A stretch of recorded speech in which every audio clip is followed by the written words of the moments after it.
Today we're escaping this empty 5-gallon to be a beautiful and calm minimalistic aquascape. But there might be a possibility that we set this tank up for nothing.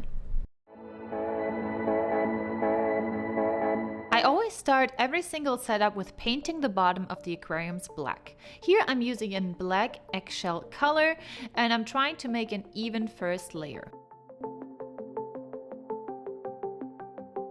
Now it was time to insulate the bottom. I do that with all of my tanks. I feel like it keeps the heat in, so I cut this bubble wrap into place so it fits nice and snug. Now we're gonna use tape to keep everything in place.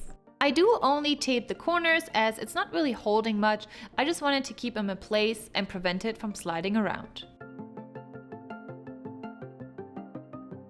Ta-da! Now it's time to clean this thing from the inside. For that, I'm using an aquarium sponge and a cup of water. I do this step to keep all the fine debris particles out because I don't want this in my scape. After dumping out the water, I decided to put a black background on my tank. I feel like it gives it a more elegant look and it ties everything nicely together. I also put bubble wrap on the back to insulate it even better.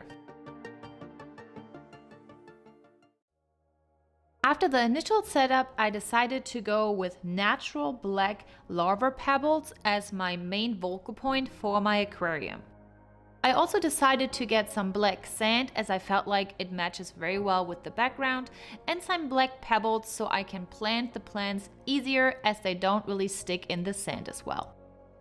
For the base layer, I decided on gravel and some fluval stratum. I added my base layer in the back of my aquarium as this is where I wanted to plant my plants and I needed the depth. After tidying it up a little bit, it looked pretty much like this. Now it's time for hardscape. I placed my big pebbles on the base layer until I came up with something that I liked. I specifically left some places in between the rocks for planting purposes. After tidying up the base layer a little bit, it was finally time for the sand. This sand came from a previous setup of mine and is already completely full with beneficial bacteria, which will jumpstart my little aquarium pretty fast. After tidying up the sand a little bit, I had to make sure that everything was covered. Oops, I missed a spot. I actually made a huge mistake. I didn't leak test the aquarium. There might be a possibility that we set this tank up for nothing.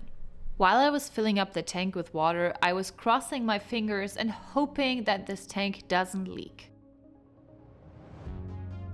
I used this plastic lid to make sure that the water doesn't disturb the substrate too much.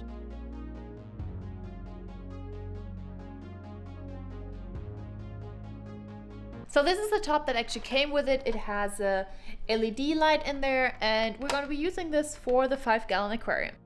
And this is what we ended up with. I installed the hang on the back filter and then it was time to let it set and wait for the night for all the bubbles to go away. All the bubbles are gone. There was a lot of debris floating around in the aquarium from the original setup, so I used some AccuClear to clear that up. And while we were waiting for the water to clear up, I added this little top fin heater, the one that I wanted to use for this tank originally. For plants, I chose these beautiful lush anubias. You have to be careful with the rhizome as to not bury that in the substrate. I really like the lush green against the dark rocks and the dark background and the substrate.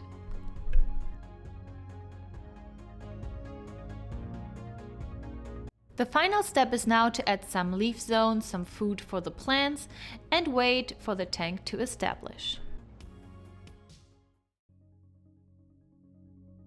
I am very happy with how the tank turned out. Let me know, what would you put in this aquarium? And if you're interested in purchasing some materials that you've seen in this video, I will leave a link to my Amazon storefront down below in my description.